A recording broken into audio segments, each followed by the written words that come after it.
Yeah, obviously didn't play our best baseball in games 1 or 2, really just in game 2. I mean, game 1 was just a dang good baseball game, to be honest, and St. Mary's played phenomenal. They made some plays defensively that were outstanding. They just, they played really well in game 1. They played well in game 2 as well, but we played horrible in game 2, played horrible defensively. Pitching just didn't give us a chance to stay in that game. And down there with the wind blowing in, we knew there wasn't going to be a lot of runs coming. It's just a tough park to hit at when the wind's blowing in the way it was. And, we were chasing runs the entire game in game 2, and that's just hard to come back from. But like the way we responded, our backs were up against the wall.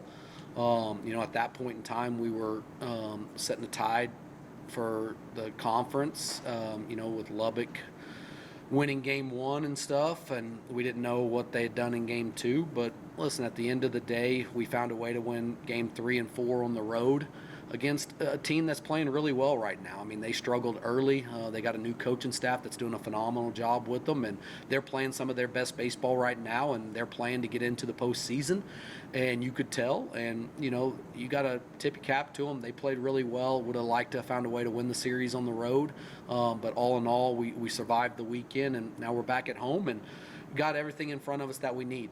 We got a chance to still win the conference, host regionals, do all that kind of stuff, but next 2 weekends are huge, and it all starts with this weekend at home. Kind of building on that, like you said, you guys later that day tied with Lubbock Christian, and right behind them is Angelo, your next 2 opponents. The top 3 teams in the conference all play each other at these next 2 weeks. Yeah, I mean, at the end of the day, I mean, that's what I told our guys when we got home from the bus ride is, there's 3 teams that got a chance to win the conference, and the great news about that is we're one of those 3, and we get to play the other 2. I wouldn't want it any other way. I mean, we got a chance. These last 8 games are going to be a lot of fun. Starting with this weekend, hopefully we can get great crowd out at our park because it's going to be some great baseball. I mean, we're playing a Lubbock Christian team that ended our season last year, went 6-0 against us. I mean, they dominated us all last year. They got most of that team back.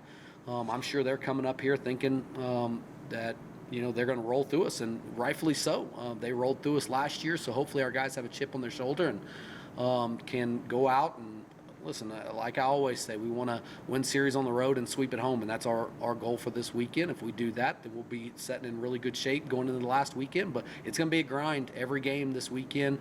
It looks like right now there's going to be some weather issues at home, and with some rain and cold and wind blowing in probably. So I would expect hopefully some low scoring games that we can come out on top with.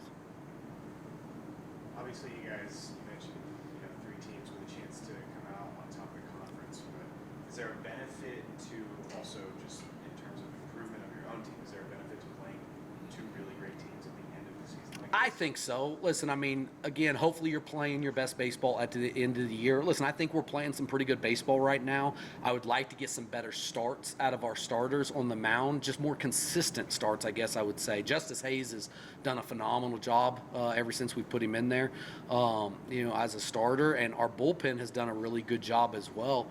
I'd like to get some better starts, just more consistent starts. Some weekends, Yeager will be really good. Some weekends, not so good. Same thing with Milner and everything. Obviously, Marshall just hadn't been himself this year. But listen, I expect those guys to step up late in the year and everything.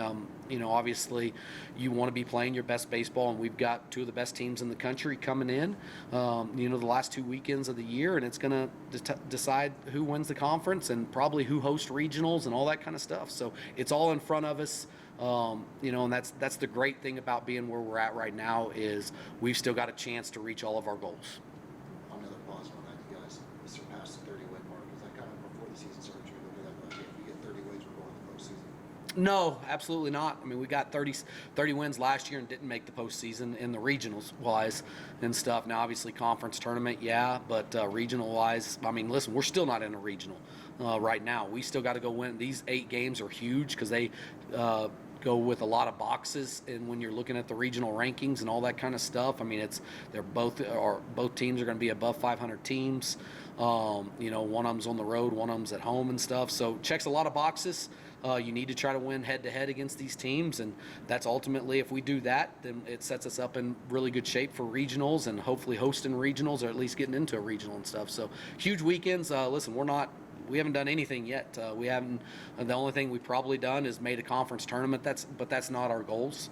We want to obviously make regionals, hopefully go to a World Series, win the conference, regular season. All those kind of things are some of our goals. Winning 30 games in a year is not one of those necessarily. It's just, we're trying to win ball games.